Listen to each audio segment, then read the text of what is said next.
To begin the second panel of today's proceedings, the theme that we're going to be delivering is overcoming fear. And fear is not just something political. Obviously, it's been understood for a long time that there's really two ways of managing society. One is to inspiring that society to become better. People like Martin Luther King, Benjamin Franklin, all of the greatest leaders of history took on that approach, that is through love of your fellow man and inspiring a passion for the future, that you're going to get the most coherence out of your population to perform the best. JFK's space program is a recent example of that, and what we're seeing coming out of Vladimir Putin, Xi Jinping, LaRouche, and the whole new alliance that's now being set up is really an expression of that sentiment. But what's another way to control society? What's another sentiment that can be used to manage a society, if not love? Fear and anger. Fear and anger. So fear is obviously something which has been observed for a long time, going back to Pharaoh and beyond, that is effective at keeping people in line like cattle. To the degree that people are afraid, they're not going to be thinking in a solution-oriented manner, especially in a time of crisis. And that's certainly no different for today.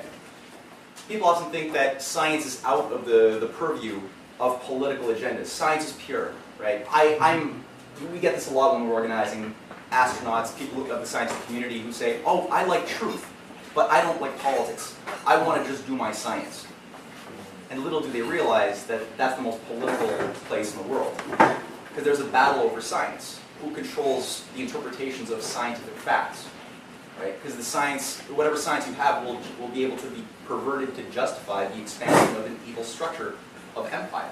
That's been like that for a long time too. Today, two of the core fears that people have in the Western society, which I'm going to address one of them, is the fear of radiation. And I'm using this topic, that it's actually the fear itself which is deadly. The radiation itself is not. After I present, Dr. Bob Hutz will come in and he's going to present something on climate change, why mankind should not be afraid that we are causing global warming because we're industrialized, because we're growing our population. These are not real legitimate fears. They've been implanted there in our hearts artificially as a political agenda. Megan Beats and Pim both went through the issue of Prometheus versus Zeus, that the best way to understand human history is to recognize that there is a principal difference between the worldview and passion of a Prometheus, expressed in such people as we saw, John F. Kennedy and those who I mentioned, versus a Zeusian character like Obama, like the Queen, like the whole empire structure controlling and managing the transatlantic community.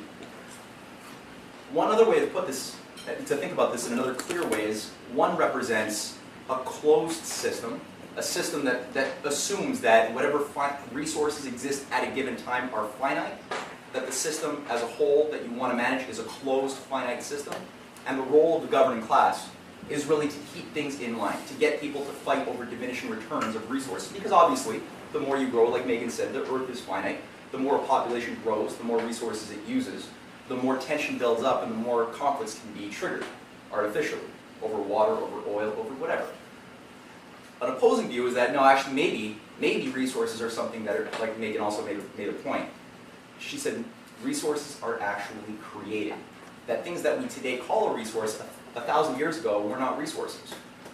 Iron before the Iron Age was not a resource. You had to have human thoughts and discoveries that were able to discover that there was something within the substance of matter that, given certain conditions that we could create, would allow us to harness that and call it a resource. Otherwise, it was just a rock. Right? Oil 300 years ago was not a resource. It was something that maybe you could discover could light a lamp. So the question of what is really the resource, what's the constant, out of all of the change of human history, of our changing relationship to the universe, of resources, there's all sorts of change, but what are the constants? What don't change? What allows for the transitions from lower states of potential to higher states of potential, to higher expressions of creativity? And that's going to largely be the substance of my class. In as short a period as I can. I have to end in about an hour and 5 minutes, so I'm going to see what I can get through, maybe not the whole thing. But first up, today we have seen, this is something that the organization produced a little while ago, to get a sense that in the last since 1780, there's been a general trend regarding the types of fire that we use, whether the fire is derived from burning wood, or burning coal, or burning oil, or burning chemical fuels, or burning things like the atom. There's been a general trend where what we've seen is that there's a per capita accessibility of energy for society which has been increasing at a relatively exponential rate, leading all the way up through the 1960s and into the beginning of the 70s. Now, the general trend has been that, I mean, at a certain point, all there was wood, right? When coal became observed to be so much more efficient, that the amount of volume that you can burn from coal will produce so much more work, to do so much more good for humanity, the wood was increasingly phased out of our energy basket in the West. Obviously, due to empire, the developing sector of the world still burns a lot of wood in places like Africa and South America and beyond. But what we had is a phasing out of the less efficient form of fire and a replacement with the more efficient one, which each one is finite. But you had a similar downward trend as oil became observed to be more efficient than coal. Coal became less used as oil became more of its replacement, until we started discovering something around the course of the Manhattan Project in the United States, that there's something within the atom itself that can be unlocked, which is such a great source of power, that it would make all of the other forms of fossil fuels completely redundant. And that began to take hold, and then what we had is a plateau for the past 40 years, since society became a globalized consumer society in the West. When we stopped developing, we let go of the future orientation that was put into motion by John F. Kennedy, we stopped that transitionary process of going towards more efficient fuels, and we became locked into a petrodollar. The decision was made to shut down all nuclear reactors. We stopped building nuclear power plants in Canada in the 1980s. In the US, really hasn't had there haven't been any new ones put online for the past 30 years. Europe, as we see it, is completely denuclearizing. Germany, Spain, they're all calling for denuclearizing. While what we see is that there are three different trends here. One was our science team analysis of where we should have been had we continued the trajectory of John F. Kennedy, approximately mostly nuclear at this point. A 1983 EIR analysis, which put us approximately where we should be. And then a JFK administration forecast in 1962. All of them are far beyond what we are. Because they were all premised on the idea that we would continue existing as a productive economy, right? Or that we would go back to becoming a productive economy, because if you're just consuming and you're not producing, obviously that system is going to be closed and will drain and collapse. You're sitting yourself on a collapsed function, which is why Tim, in his opening remarks, made the point that LaRouche was able to forecast as far back into the 70s that the IMF World Bank system was doomed to self-implode unless systemic changes were not reintroduced based on future development. Today, where's the nuclear reactors? In terms of all of the construction sites where nuclear reactors are being built, there's something very stark that strikes out, which is that none of them are happening in the transatlantic. Yes, you do have some being built. There's a couple being built slowly in the United States, too. You got a couple in Europe. But in green, what you have in general, it says here countries that have either banned nuclear power plant construction or are doing very little to further their previously existing programs. Everywhere that you have over 78% of the nuclear reactors being built today are in Russia, India, China, and Korea. Right? About 85% include Argentina, Brazil, Egypt, South Africa, a couple of others. Nothing is really good. Why is that? People in the West who are a little bit self-conceited sometimes look at this and say, oh, well, the developing sector, they must just be stupid. There's something, they don't realize how dangerous radiation is. There's something wrong with them. The reality is that these countries actually want to develop. They're not of the conception, as we have been trained to become, that we can stop developing. If you want to develop, if you want to elevate people out of poverty, you need qualities of energy that are far beyond anything that can be provided for by windmills and solar panels. You can't melt industrial steel across the world if you want to have a completely decarbonized energy basket with windmills and solar panels as your primary fuel source. It just can't happen. So these countries know that. They're not stupid, and that's why they actually are functioning at industrializing and progressing.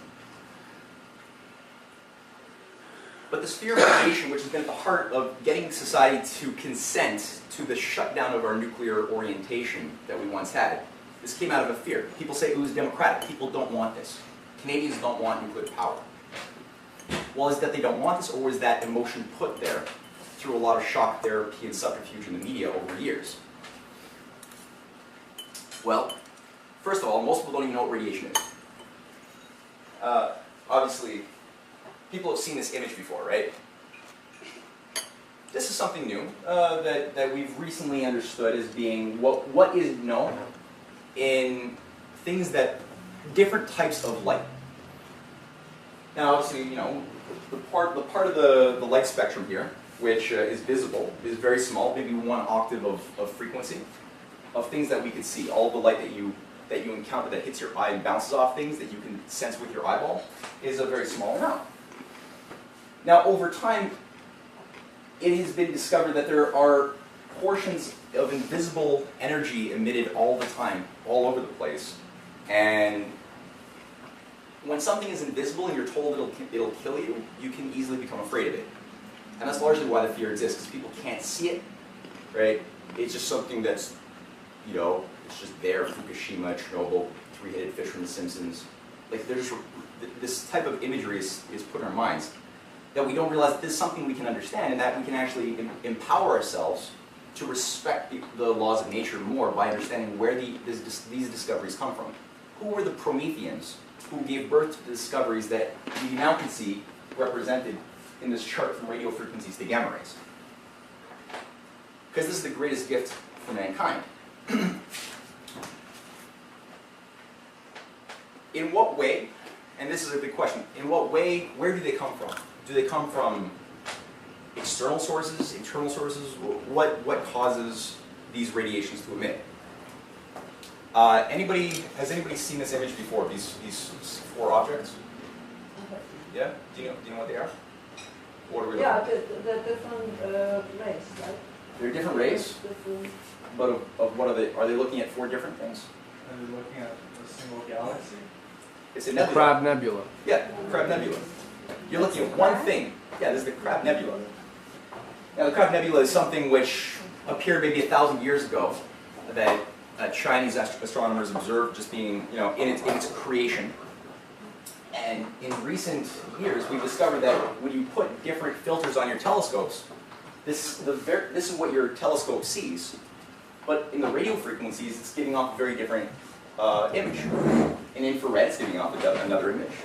In X-rays, it's got something very interesting, right? Where all of a sudden you're seeing a very organized spiral process with something very, very dense in the middle, projecting some form of X-ray plasma from both directions.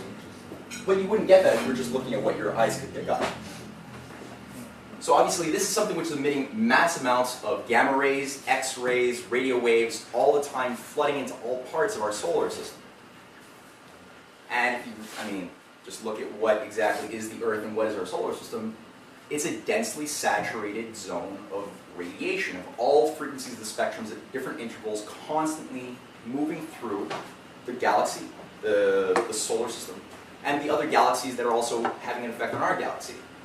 And things happen, you know, the effects on the Earth change according to the electromagnetic field of the sun, which changes and pulsates over different cycles of 11 years, some cycles of upwards of 100 years or more, some upwards of tens of thousands of years, like the precession of the equinox. So you have cycles within cycles of electromagnetic processes mediating the flow of radiations. But then again, the question is, well, is it really just from the outside that we're being bombarded? Because we are a part of life, right? Life has been evolving on the Earth for millions of years, billions of years. Is there anywhere else that we find it maybe from within? And people who are trained to be afraid of radiation often don't take into consideration, this is a small graph of some of the major radioactive elements in life, in the human body. Every single second of the day, if people, I don't know, who likes bananas here? Okay, who doesn't like bananas? What kind of fruit doesn't like bananas? I apologize for any fruits that don't like bananas. That's the most radioactive fruit you could possibly imagine. Inside of bananas, you have an isotope called potassium-40. Potassium-40 gives off 4,400 disintegrations per second. Wow. Inside your body, carbon-14, one of the rarest forms of carbon, there's 3 of them.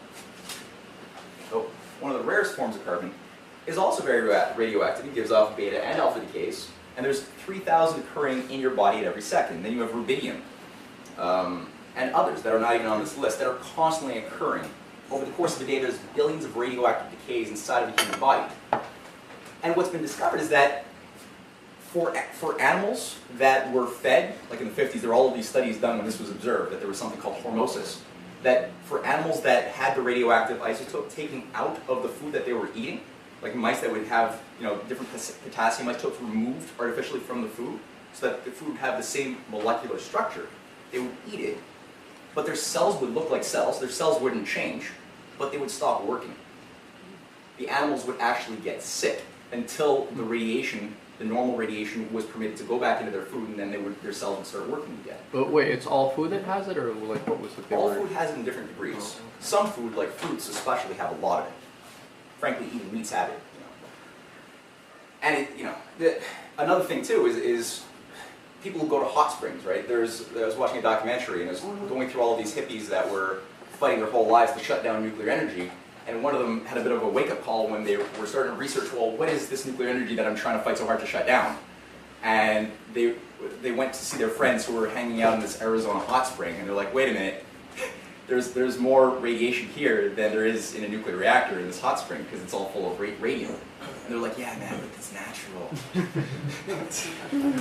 So you have natural background radiation. You got food, radiation in our food, radiation from the cosmos, constantly moving through us. The question is, how do we understand it and utilize this knowledge of what, because obviously you don't want to go suck on a thorium lollipop, right? There's a certain bandwidth around which it's healthy and actually makes our lives better, more and healthier, and then there's a certain bandwidth around which we would want to stay away from it, or at least control it. So, radiation. Before 1800, it was only understood that the visible light spectrum was all that we had access to when we think about light. We didn't know of anything beyond that. We knew about electricity because of Benjamin Franklin, and we knew about batteries because of Alexander Volta. So you started getting a certain stimulation of the mind around the time of the American Revolution, where all of these scientists were working with the American revolutionaries at trying to reproduce a type of government in Europe that could exist without the control of oligarchy and which would respect the dignity of the human mind. Because Benjamin Franklin, as a great representative of this process of revolution, was not a nobility. He was not from a special family. And he was working to shape people like Lavoisier as part of this revolutionary network in France, in Germany, in Poland, that would be a part of this new type of government that had never been, but that would be centered around the creative development of human reason as your primary goal in lawmaking and in economics. It was not about taxes that you don't want to pay to the British Empire. It was something much higher that we're not exposed to in the Western education system. But what happened? 1800 rolls around, and you've got two figures. Johann Ritter is one guy who's inspired by the discoveries of Wilhelm Herschel. All right, Herschel, both these guys, Prussian-German, actually it says Polish, sorry. Herschel, what does he do? He's looking at your little, bandwidth of colors that occur when you have a prism, right? That separates sunlight into different colors. And he wonders, well, is there anything, when these colors drop off on the red end, is there anything that is still happening? If you guys were exploring that question, do you guys have an idea what you might do to figure out, or what test you might want to do? Filter? What's the glass? Well, the glass is used to break it up. Now, what if every color emitted a different heat? Right? What if all the colors blue, purple, blue, orange, red, yellow? What if they were all different temperatures? Would that give you an idea of what you could do to figure out if there's something happening outside of the limits of red, where you don't see light? Thermometer? Thermometer, yeah. What he started doing is he started placing thermometers, very sensitive thermometers, outside of red, because it is discoverable, and we can all test this out, that your blue is of a lesser heat than orange, which is of a lesser heat than red, right? And as you move through, opposite what I just said, it gets hotter and hotter as you go from blue to red.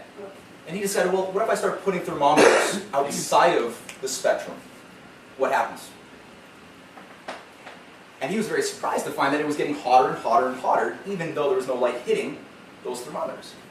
So what was hitting those thermometers causing that rise in the thermometer. There must be something that today we call it infrared light. Infrared light. A year later, 1801, this Polish fellow was completely inspired by his discoveries. Europe is abuzz that there's something beyond the senses in the light domain. And he does the same thing, but now for him it's a little bit more complicated because the thermometer doesn't show up anything different on the blue side. But what he discovers is that there's something called silver chloride. And silver chloride is a compound which has an effect where when it's hit by sun, it turns black.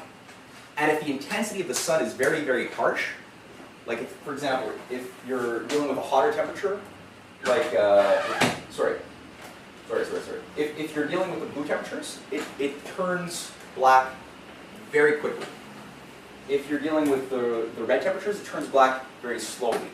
It's opposite what I just said. But that's the observable relationship between silver chloride and the sun. Red light turns it black slowly, blue light very quickly. So he did the same thing, right, as Herschel did with the thermometer, but he now started putting silver chloride where there was no light being hit after the violet, and discovered that, holy wow, this is turning black even faster than anything else. And it would continue to turn black faster and faster and faster the more you move to the right of violet, ultraviolet light. Now this gave us a new domain of action where we could start experimenting with these phenomena that we didn't otherwise exist, we didn't know existed. For example, with the discoveries of electricity, the discoveries of ultraviolet light, what we started discovering is that certain types of elements, like certain types of gases, when put inside of a vacuum, a tube that had been removed of all of its air, and an electrical shock sent through it, with a positive and a negative, like a cathode and anode at either extreme, you would get a fluorescent, beautiful light that would appear, depending on whether you're using neon or whether you're using some other gaseous element. Not only that, but it was discovered that when you put an intense magnet, that this ray, this cathode ray, will move according to the magnet. And that's how it was discovered that this cathode ray is actually a negative charge. Another type of ray was discovered later on by drilling a hole in one of the sides. And that hole all of a sudden started emitting another type of ray that nobody could figure out until they realized that putting an opposite type of magnet near that one caused it to move in the opposite direction than the cathode ray, meaning that there was something else which is positively charged, but of less, within that tube, within that gas. But you could only know it if you had the discoveries of electricity behind you and the discoveries that were being made of ultraviolet light. Now the thing about this was that it was also discovered by this fellow, Willem Röntgen, that inside of his laboratory, which was fully dark, if you had a fluorescent painted screen, or anything that was fluorescent painted anywhere in the laboratory, even if it was like in a box, it would light up in proximity to his cathode experiments. So where this thing was present, where this thing was happening, what you would find is that there would be these fluorescent objects that he would have completely cut off from any actual light emitted from this, and yet still were emitting a glow. What was stimulating that glow if it wasn't anything physical? Right? You could put it in a wooden box. No actual light hitting it. What's causing that? You guys know the answer to that one, right? Mm-hmm. What form of light penetrates through matter? X-ray. Ultraviolet. X-rays. Yeah, because ultraviolet will stimulate the glow, but you have to actually touch it. If you're in a black room, like if you go to I haven't been to a club in many years, but when you see black light, your white shirt or anything fluorescent will glow. But if you put a wall between you and that black light, it won't glow anymore. So there's something else which must be emitting from this source, which would account for it, that has a penetrating power to film the bones in your hand. And after a couple of weeks of constant experimentation in his lab, this guy locked himself up there and just tried to figure this out. He came out with an ability to actually develop film using X-rays, and this is his wife's hand in her wedding ring. Now, due to the fact that society was a lot more Promethean back then, within a matter of weeks from this discovery, there was already medical applications being used to set a broken bone in place. You immediately had people creatively thinking about how do we apply this new idea to make life better for people.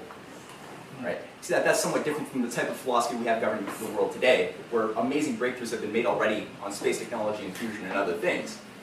And the only place where we're talking about plasmas is in our TV screens. The actual idea of ending hunger is not really very present in the minds of a lot of people subjected to the Western Zeusian brainwashing. So we know now of something positively charged, something negatively charged, that emits in the form of certain gases in a vacuum tube that have the quality of emitting ultraviolet light. Just to be clear, was that the other thing? Where did he find the X-ray? Because he was trying to figure out what's making it glow, but where was it coming from? It's coming from this. There's something within here it was that's coming from emitting that. a Yeah, quality just to of be light clear. that we didn't know existed before. It was already doing it, but he just was able to then discover what its nature was and start utilizing that concept, that immaterial concept that has no form, could then start become something which he could then use to wield to not only make more discoveries, but make life better for people at the same time. And they both work together very much. One of his admirers, this other scientist, who was a world's leading expert on luminescence, was a fellow named Henri Becquerel. Have people heard of Monsieur Becquerel? Okay, well, Becquerel was wondering, where is the source coming from? Is it something within the glass? Is it maybe the glass tube itself which is emitting these X-rays? What's doing this?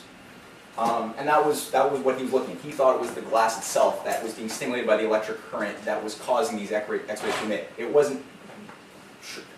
Nobody knew that if it was coming from the gas itself or what. His hypothesis and the dominant hypothesis of his day was that we knew of all sorts of fluorescent and phosphorescent materials and minerals and even glowworms, and there's things in nature that glow, but they only glow when they were subjected to sunlight. You could put we've all have little glowy toys, right, that you put in the sun and then you put it into a dark room and it'll glow, but the glow dissipates after a while. That energy that it was sucking in is finite. It's like that energy is slowly leaving as the glow disappears. Same thing for these minerals in nature. And he thought maybe that's what's maybe occurring. And what he would do is he would take these different types of substances, one of them that had uranium within it, a form of pitch blende. It's a composite of a variety of elements, but it has a lot of uranium. Had a very big glow when you would put it out in the sunlight. And then what he would do is he would take it back into his lab after it sucked in the sun, and he would put it on a photographic plate, and then develop the plate and see if indeed it was emitting that radiation. Now, there was a bit of a surprise because what happened after a few days of no sunlight, there was just really really bad weather. Sorry, I'm not used to having a young child in the audience. What happened after many days of very bad weather is that he said, well, okay, I'm just going to try something else. I don't want to totally waste my time, so I'm going to wrap this uranium, mineral inside of some black paper, and I'm going to put it in my drawer. I'm going to put it next to some photographic plates. I'll put a little coin inside of the black paper as well to see, if it's going to develop a film, the coin will show up because it'll block the rays that would be emitted from the rock. But there's no sunlight. It didn't capture any sunlight. So he leaves there for about a day, and he comes back and he decides to develop the film, the plates. And sure enough, even without having received any sunlight, plates have a little coin. There's a little picture of a coin, meaning that there's something within those uranium-enriched rocks which is emitting a lot of radiation to develop the plate. Now this is a mind-blowing one, because all of a sudden this challenges something really big. I'm not going to say what that is yet.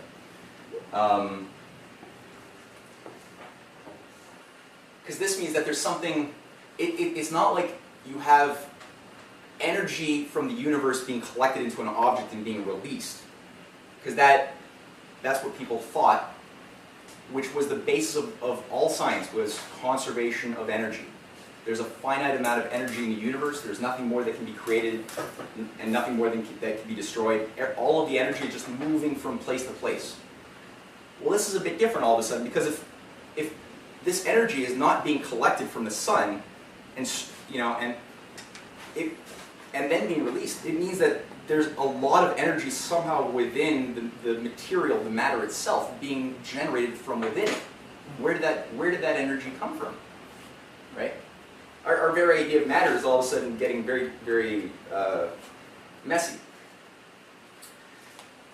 So, by this point, and I didn't even talk about radio waves. Microwaves were only discovered later on in the 1940s through melted chocolate bar.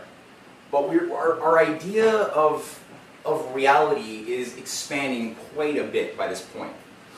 By around the 1895, 1896 period, right, this is when a lot of this stuff is real. The density of discoveries is increasing really fast. And to clarify what Becquerel is dealing with, two of his associates, Madame Curie, Mary Curie, a Polish woman, who was a poetic spirit. This woman wanted to be a writer for most of her life. Her father was part of the revolutionary movement in Poland to become a Polish republic. She was a very strong-willed person, and she devoted her life to truth, to making discoveries, as a way to liberate the mind, because she knew that all of the revolutions that had been attempted in Poland all failed because they were all based on just taking up arms against a much stronger, Russian power that was able to always just flatten the revolutionary tendency. But a revolution based on ideas, where you could actually create a fervor of discoveries in the arts and in the sciences, that's what was needed then. That's what's needed today too. Because people talk about a revolution against empire. If they're not actually cultivating their own powers of creative thought to make new geniuses, it's not really going to go very far. So Madame Curie and Pierre Curie, her husband, were looking at the results of this thing, and they went further to define it by realizing that using a special type of instrument called an electroscope, they could isolate the nature, what it was, because Becquerel didn't yet know if it was uranium or something else with the uranium. There's a lot of composites in that substance. So what Curie did is that her and her husband began isolating. They used some sort of a way to melt the uranium salts out of the substance, the pitch blende, that Becquerel was working with. And strangely enough, yes, by themselves the uranium did emit energy, right? But there was something else within that substance of pitch blende that, without the uranium, emitted more energy. So there's something else in there that's way more radioactive than the uranium was by itself. The way that they were testing this was they had an electroscope, which is based on having an electric charge go through two gold foil leaves. And when you have an electrical charge, you can cause both to be positively charged, which would cause them to split up, because two positive charges or negative charges repel each other. And then by bringing in anything that's a radioactive substance, like uranium, it would cause, by giving off a certain amount of radiation, it would ionize the air in between to create a positive charge. And then both of those leaves would then suck back together again, because now the internal air within them had a positive charge, pulling both negative charges back together. The speed at which those leaves would recombine would determine what's called the ionizing power of the radiation. So the ionizing power of the uranium by itself was of a lower order. The gold sheets, the electric sheets, would go back slower than they did if the uranium was pulled out of it and that substance was brought back there. So there's something even stronger, which ends up being discovered to be polonium. She names it polonium after Poland, which wasn't even a nation at the time. Poland was claimed between Prussia and Germany and some other country, and so there wasn't really a nation on any of those maps of Poland, but there was a strong national culture anyway that was being defended. So she, as a way to take a stand and to inspire people, she named this new element polonium, and this further developed into there was even, after getting rid of the polonium, there was something even more radioactive by thousands of degrees inside of the substance, and it took a couple of years to isolate that, and that became known as radium. Right? And then later on, thorium was discovered by her as well. So the interesting thing about this, and this is again why you have to be a Promethean if you're going to be making discoveries. You have to have this quality of insight to know that the universe is an open system. It's not a closed system. Because if you presume that it's a closed system, then anything that's already known is all that can be known. That there's nothing new that you could create that's not already within the knowledge base of human society. So how are you going to make a discovery if you assume that everything that's known is already there? So people like the Curies, like Becquerel, like Roentgen, are very unique and special. And the insight that Madame Curie had in 1904, based on these new discoveries, was interesting. She wrote, "If we assume that radium contains a supply of energy, which it gives out little by little, we are led to believe that this body does not remain unchanged, as it appears to, but that it undergoes an extremely slow change. Several reasons speak in favor of this view. First, the emission of heat, which makes it seem probably that a chemical reaction is taking place in the radium. But this is no ordinary chemical reaction, affecting the combination of atoms in the molecules. No chemical reaction can explain the emission of heat due to radium." You guys all heard the difference between an atom and a molecule, right? So H2O is like, two hydrogens and an oxygen, a molecule. But if you look at any one of the individual hydrogen, the two hydrogen atoms or the individual oxygen atom, it's an atom if you take it separately and look at it by itself. Now, up until now, it was presumed that the atoms were the smallest unbreakable part of nature, that you can't go smaller than an atom. It's the fundamental building block around which nothing more can be known. Well, it's challenging all of that. This means that there's actually processes going on inside of the atom within it, which are smaller than the atom, but that define its macro characteristics. Right? And it has a lot to do with this quality of energy. So she says no chemical reaction, chemical being that which molecules make together, certain things break apart, heat is given out. No chemical reaction can explain the emission of heat due to radium. Furthermore, radioactivity is a property of the atom of radium. If then it is due to a transformation, this transformation must take place inside the atom itself. Consequently, from this point of view, the atom of radium would be in a process of evolution, and we should be forced to abandon the theory of the invariability of atoms, which is the foundation of modern chemistry. So she's laying down the gauntlet. We've got to get rid of this idea of an unchanging, closed universe and accept the fact that everything is constantly changing, but with principles organizing it. There's notable principles organizing the constant change.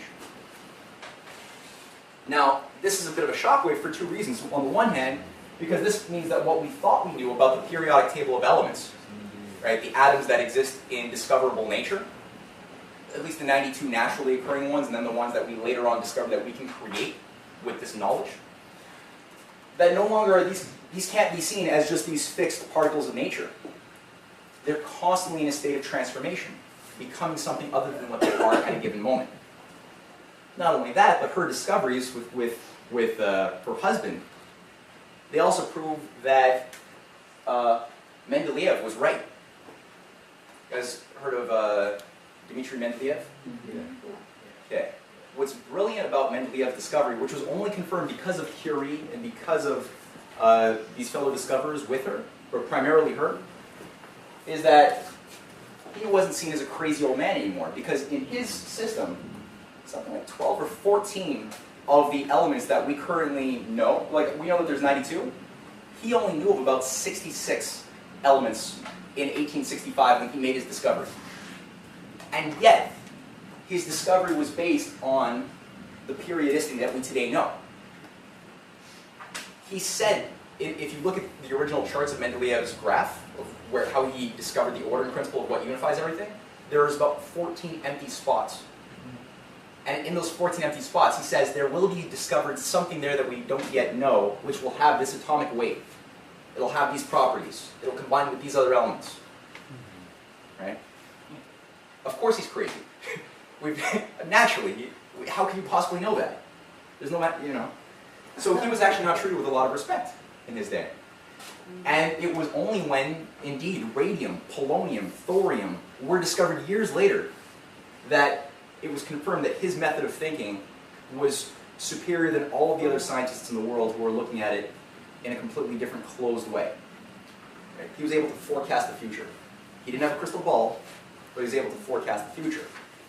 And his forecast was able to have measurable impact upon future states of human potential population, human productivity. He was actually a member of the Productive Forces, the Council of Productive Forces in Russia, and he was the Minister of the Protective Tariff that worked to reproduce Abraham Lincoln's Industrial Revolution in Russia. He was the guy who was in charge of that working in the government. That was Mendeleev. He visited the Centennial exhibition. He was the Russian representative. Yeah, he was with the Russian delegation in America in 1876, when America unveiled all of its industrial wonders that it had made through a completely opposed system to British free trade. And him and people from all over the world, just like him, reproduced this magnificent effect in their own countries with the Trans-Siberian Rail, the mineral development projects, and the industrial projects that could only be done by Mendeleev's control of the protective tariff.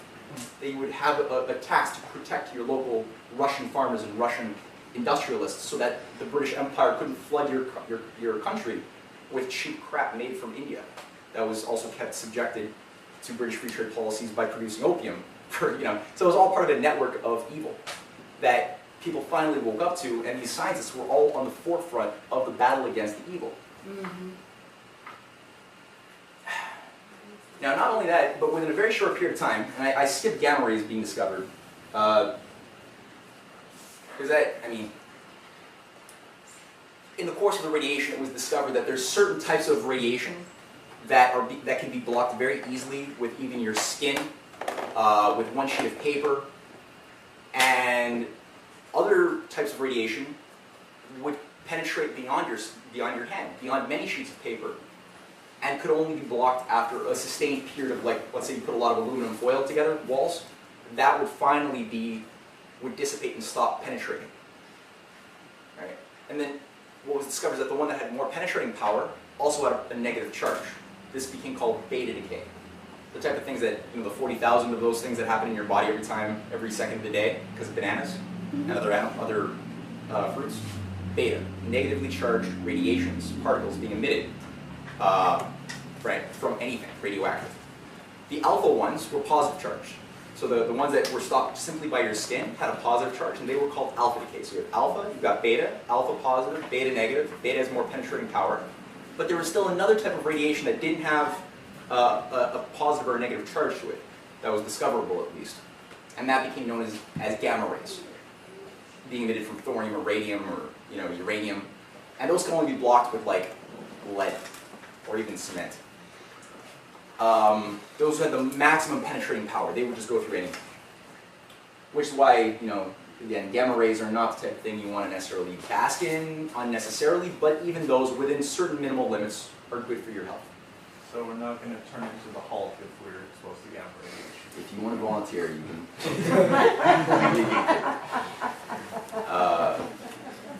Now, to make things even more interesting, it was a discovery made soon thereafter, was that not only is every element changing, but that everything above lead, every element above lead, is actually changing according to a certain decay chain. And there were discovered to be 3 different decay chains, sequences, where, as you see here, the top is uranium-238, it's an isotope of uranium. And as it gives off radiation, right, it's becoming a different element. So that uranium-238 is slowly becoming thorium-234, and as it's giving off more beta decays, right, it's constantly becoming protactinium-234, and this is happening all the way through the periodic table of elements, going up, going down, all the way to the point of lead, which is the end destination point for every 3 decay chains. They all take a different pathway. Right? There's different pathways that all of the elements are moving through, but their end point is lead-206, which is relatively inert. You can't say it's unchanging, but it's changing at a completely slower rate. So lead 206 or 214? 206. I may be wrong, maybe it could be a different isotope of lead that might be a destination for other ones. But I know that there's 3, and a 4th one was later on discovered after we developed particle accelerators. We've got lead 214, lead 210 up there. Yep. Yeah, so it becomes lead, different isotopes of lead, but then after lead 210, it becomes bismuth 210 after it continuously emits beta. And some of these, at some points, it's emitting negative beta particles, and at other points, like when it's becoming uranium-234 to thorium-230, it's emitting alpha particles during that time.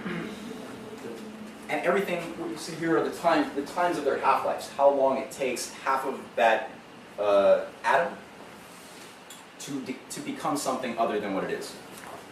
So this one's like a really long time, billions of years for uranium-238 to decay. Huh? Like you mean the uranium-238, its Yeah. structure is altered, so it gets transformed into thorium. Its identity is altered first and It becomes a foremost, and different- its structure alters secondarily. It's not that its structure is altering then its identity, it's that its identity is changing. Because how it reacts to everything else around it will be different from thorium, which will react differently to pressure, temperature, the quality of energy is emitted. So everything has its own identity, and that's what's changing. So just Yeah. so thorium-234 exists as such.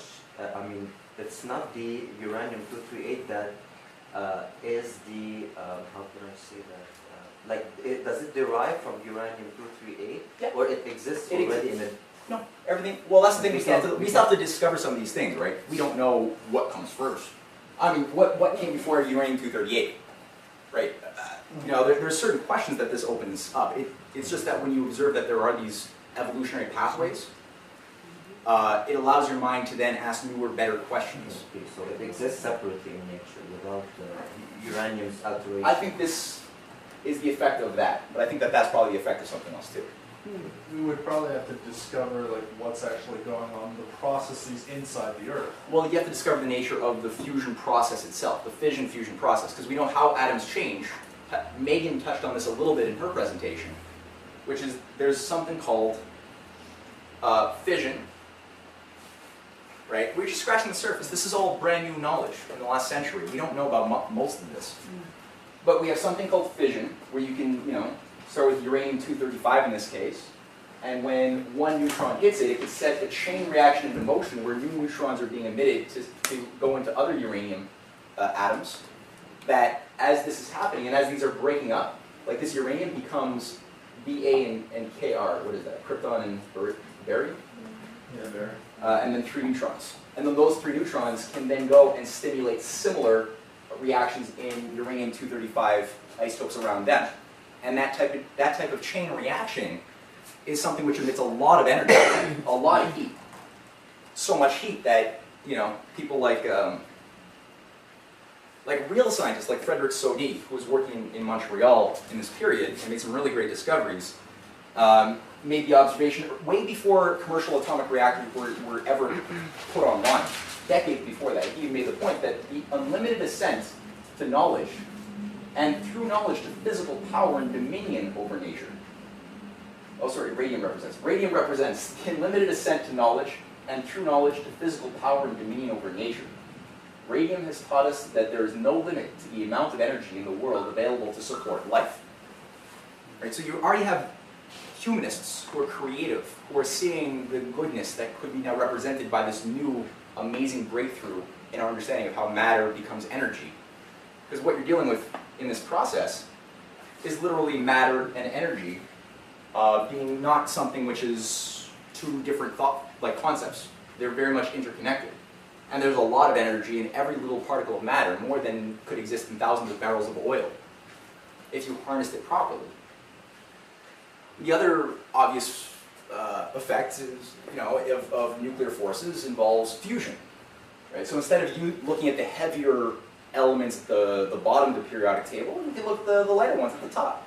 And this is the example of tritium and deuterium that Megan showed, which are that's one choice you could use to combine these 2 lighter isotopes of hydrogen and have them fused together within certain conditions that we can play with inside of plasmas, multi-million degree heated plasmas, in which it's been observed for a long time that they will fuse together, creating something brand new that had not existed in the sum of the 2 parts that had formerly made it up. And that involves a free neutron leaving it, and helium being created, and a little bit of mass defect. So all of a sudden there's a little if you add the mass of these 2 things together, and then you add the mass of these 2 things together, their effect, it ain't the same thing. There's a little bit of mass missing now. And that's where you get this little red arrow there. Because that little bit of missing mass is a hell of a lot of energy. Do we know what causes that? Do we know the nature of fusion? Not really. We're sort of playing with effects right now. We assume, based on good evidence, that something to do with fusion and a little bit to do with fission is occurring inside of the sun and of every star and of a lot of nebulae, probably also within the Earth.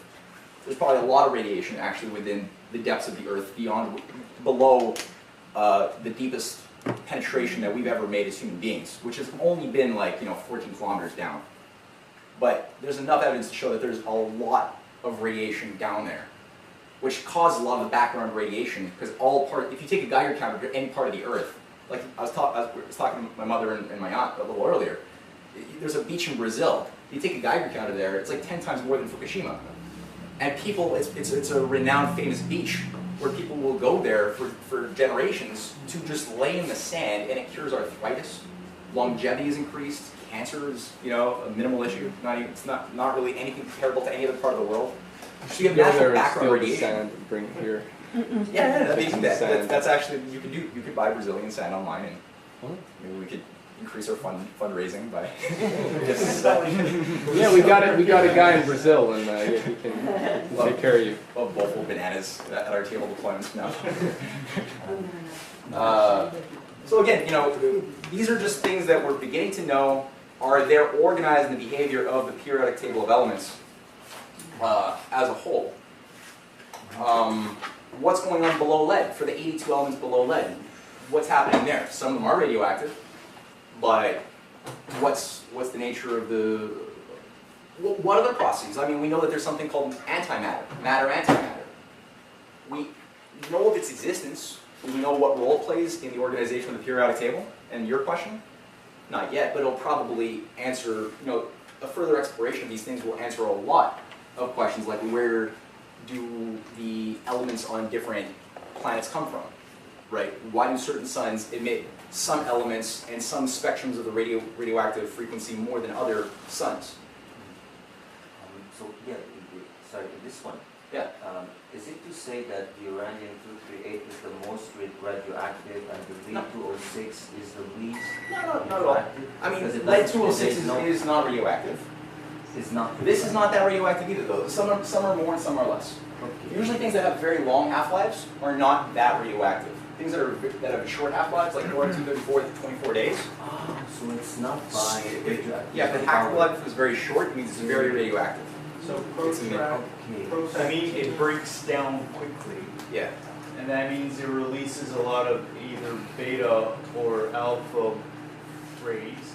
So we know now that beta penetrates more easily through material. Mm-hmm. So if you have a beta with a short lifespan, I think it's pretty radioactive. Oh yeah. But you can have a short lifespan, but the alpha ray, that would not be that dommageable. It wouldn't go even through your skin. But by disputing the inactivity of the atom theory, Marie Curie tried to prove that, let's say here, the lead-206 is not really stable as we think it is, for instance, and that it could be radioactive, but it's moving at a very low.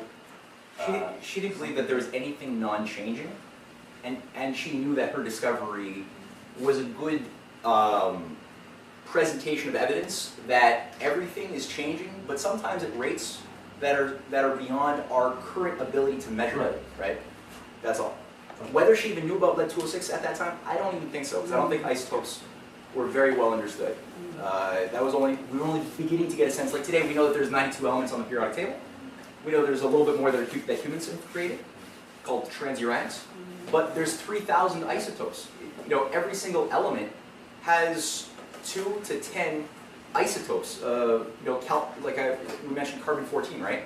There's carbon-12 and carbon-13 too. Only carbon-14 is radioactive, right? So you've got over 2,500 isotopes.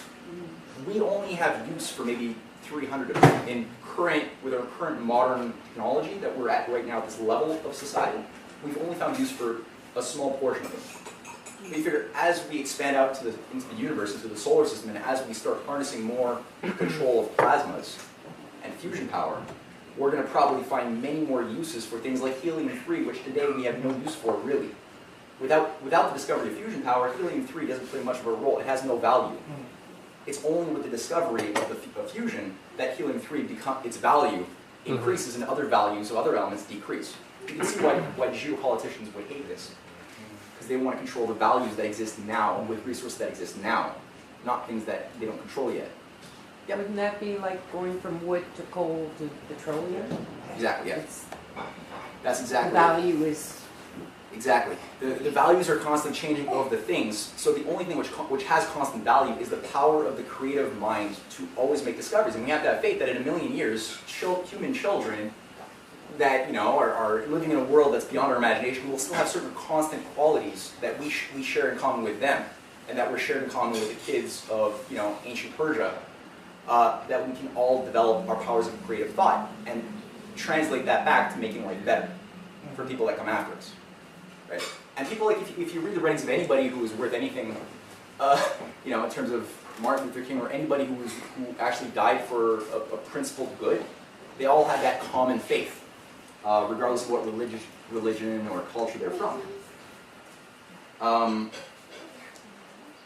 Now we have John F. Kennedy, who had, not that 1963, as he was unveiling the space program, calling for a peace between the Soviet Union and America, developing nuclear rockets and investing more in breakthroughs in atomic power. He made the point in a speech that man holds in his mortal hands the power to abolish all forms of poverty. Together, let us explore the stars, conquer the deserts, eradicate disease, tap the ocean depths. For more than 3 years, I have spoken about the new frontier. This is not a partisan term, and it is not the exclusive property of Republicans or Democrats. It refers instead to this nation's place in history, to the fact that we do stand on the edge of a great new era, filled with both crisis and opportunity, an end to be characterized by achievement and by challenge. It is an era which calls for action and for the best efforts of all those who would test the unknown and the uncertain in every phase of human endeavor. It is a time for pathfinders and pioneers. This is a day before he died, November 21st, 1963. 2 days, sorry. He died on November 23rd in Dallas, Texas. And where was that given, that speech? Forget. So if you look at it, what happened over the ensuing 50 years since his death? Right? I mean, kids at a very early age in school are being bombarded with Al Gore's inconvenient truth. Man is a virus. We're overpopulated. Human CO2 is causing the destruction of nature.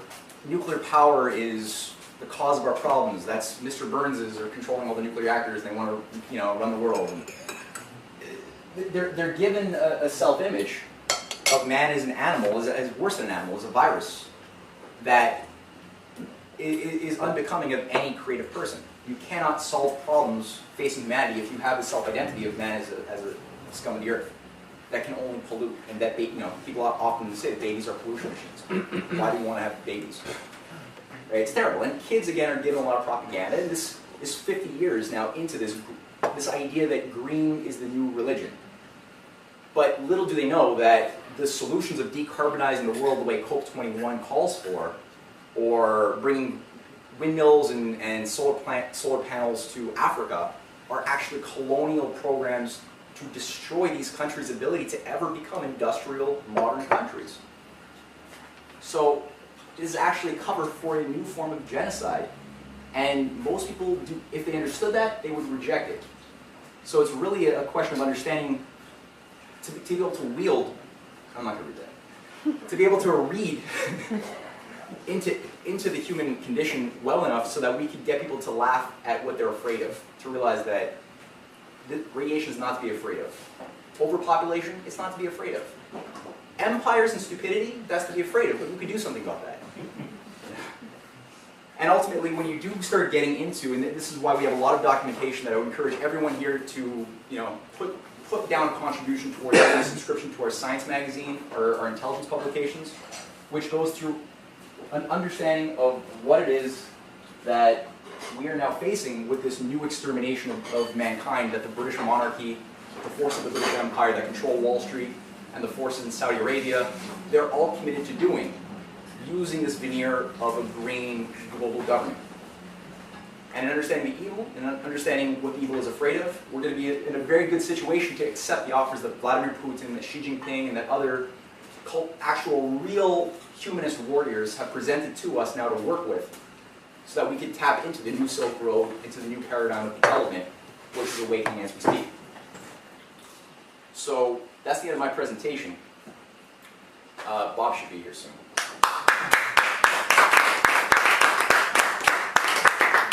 Can someone call Bob? I'll call Bob. I was just wondering. Yeah, I can take a question or two, yeah.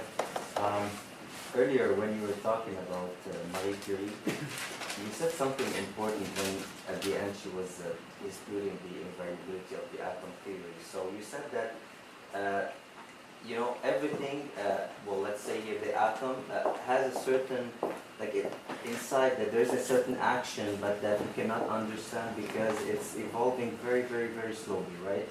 And that everything, after all, corresponds to this, let's say, logical or natural organization force.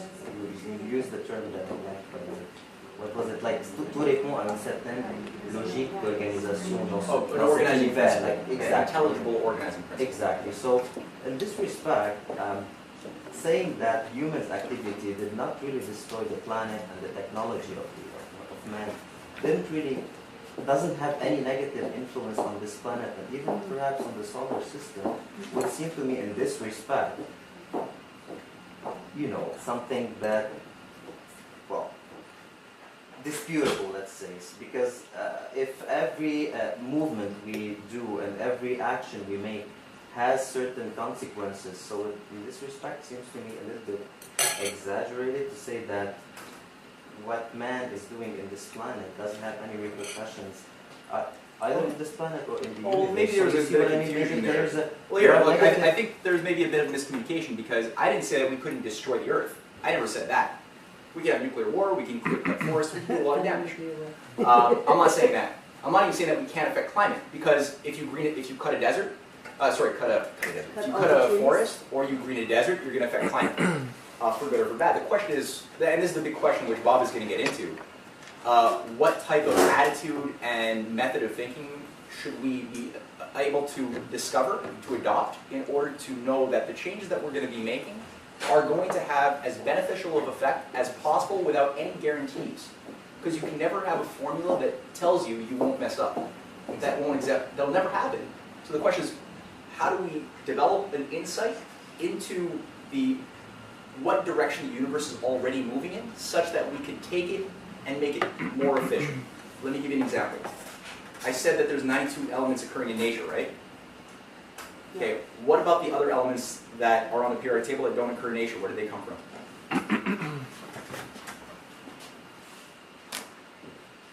Is it black magic? Close, but no. Try again. These. Above 92, you got 93, Neptunium, Plutonium, Americium, Curium, you got all these things, Einsteinium, Fermium, Mendelevium, somewhere there. Where did they come from? We also got a whole bunch that don't have names yet. Did we create them? We created them. Does it mean that they would not exist in nature had we not created them? No. It means that there's all of these things to evolve, since, like Madame Curie said, the periodic table is evolving. There's a state of evolution. Just like the living things, right? Living things evolve. We weren't all here. At some point, there were just single-celled amoebas on the Earth 500 million years ago. But you have a direction to the change. In the same way, there's a direction to the change, but for things that took billions of years to evolve, to come into the scene, all of a sudden we took that natural evolution of new elements appearing within our solar system, and we could say is we bent the curvature of space-time.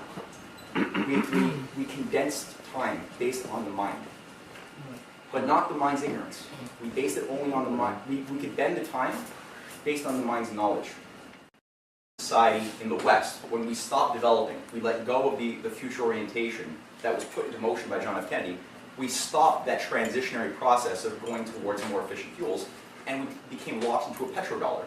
The decision was made to shut down all nuclear reactors. We stopped building nuclear power plants in Canada in the 1980s. In the US, really hasn't had there haven't been any new ones put online for the past 30 years. Europe, as we see it, is completely denuclearizing. Germany, Spain, they're all calling for denuclearizing. While what we see is that there are three different trends here. One was our science team analysis of where we should have been had we continued the trajectory of John F. Kennedy, approximately mostly nuclear at this point. A 1983 EIR analysis, which put us approximately where we should be. And then a JFK administration forecast in 1962. All of them are far beyond what we are. Because they were all premised on the idea that we would continue existing as a productive economy, right? Or that we would go back to becoming a productive economy. Because if you're just consuming and you're not producing, obviously that system is going to be closed and will drain and collapse. You're sitting yourself on a collapse function, which is why Tim, in his opening remarks, made the point that LaRouche was able to forecast as far back into the 70s that the IMF World Bank system was doomed to self-implode unless systemic changes were not reintroduced based on future development. Today, where's the nuclear reactors? In terms of all of the construction sites where nuclear reactors are being built, there's something very stark that strikes out, which is that none of them are happening in the transatlantic. Yes, you do have some being built. There's a couple being built slowly in the United States, too. You got a couple in Europe. But in green, what you have in general, it says here countries that have either banned nuclear power plant construction or are doing very little to further their previously existing programs. Everywhere that you have over 78% of the nuclear reactors being built today are in Russia, India, China, and Korea. Right? About 85% include Argentina, Brazil. After I present, Dr. Bob Hutz will come in and he's going to present something on climate change, why mankind should not be afraid that we are causing global warming because we're industrialized, because we're growing our population. These are not real legitimate fears. They've been implanted there in our hearts artificially as a political agenda.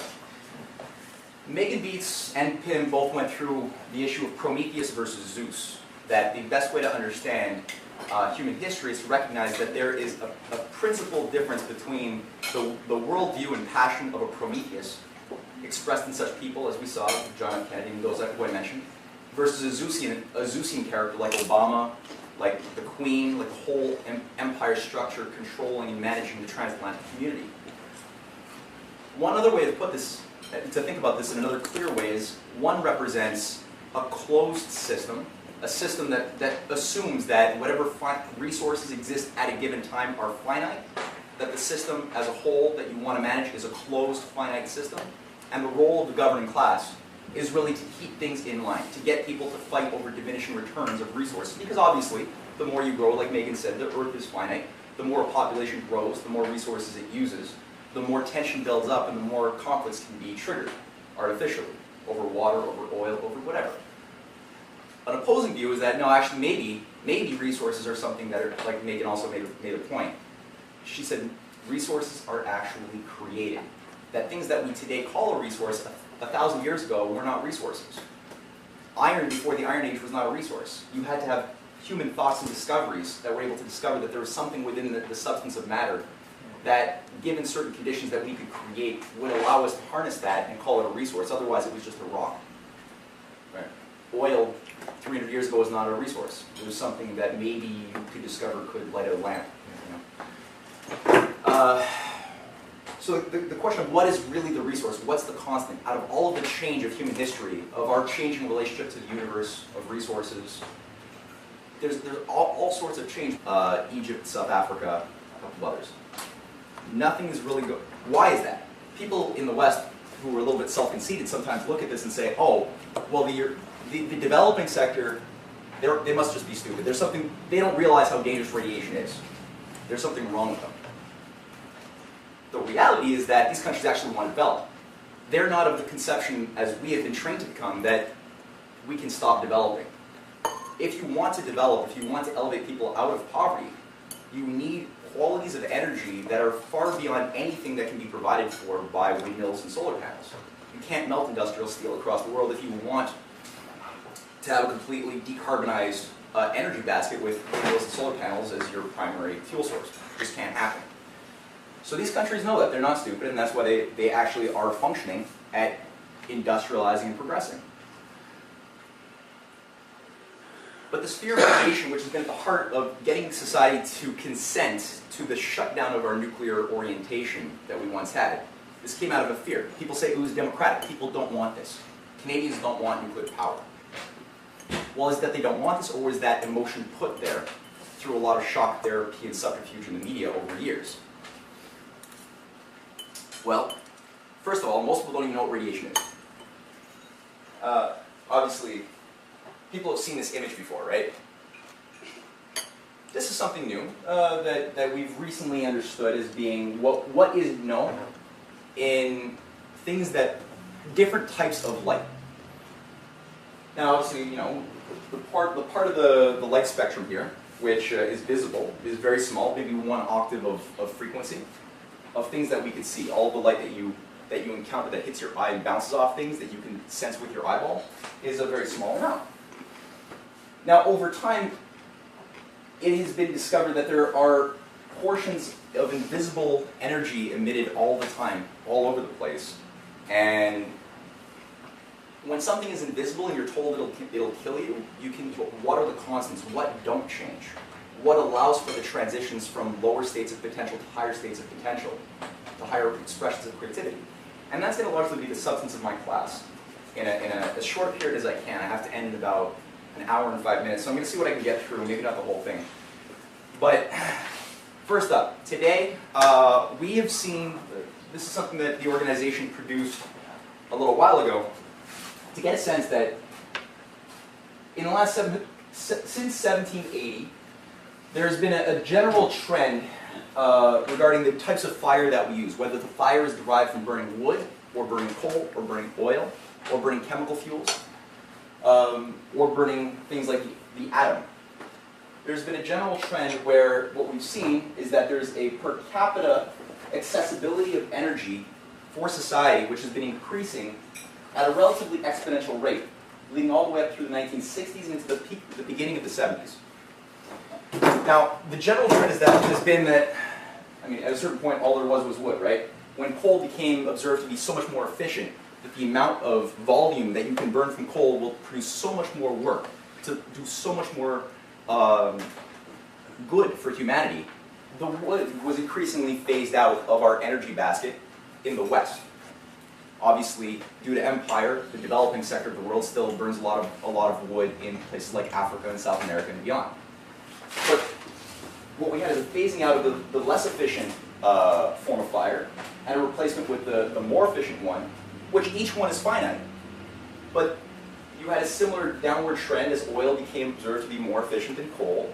Coal became less used as oil became more of its replacement, until we started discovering something around the course of the Manhattan Project in the United States, that there's something within the atom itself that can be unlocked, which is such a great source of power, that it would make all of the other forms of fossil fuels completely redundant. And that began to take hold, and then what we had is a plateau for the past 40 years, since society became a globalized consumer society.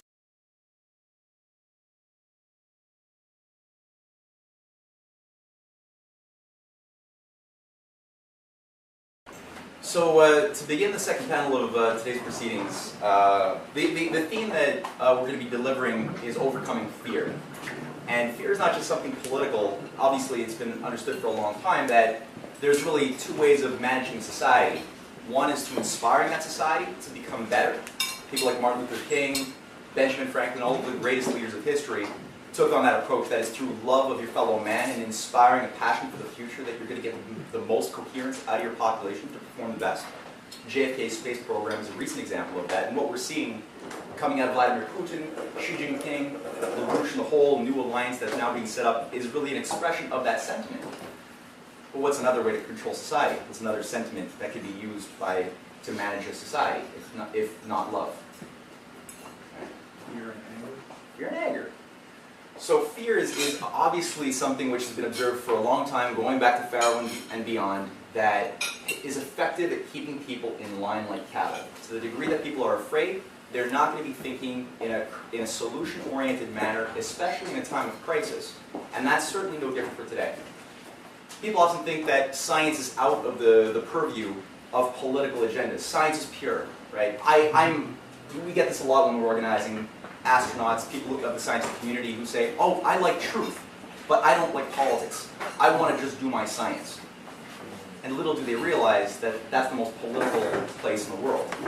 Because there's a battle over science. Who controls the interpretations of scientific facts? Right? Because the science, whatever science you have will be able to be perverted to justify the expansion of an evil structure of empire. That's been like that for a long time too.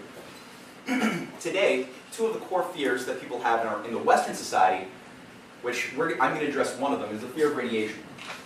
And I'm using this topic, that it's actually the fear itself which is deadly. The radiation itself is not.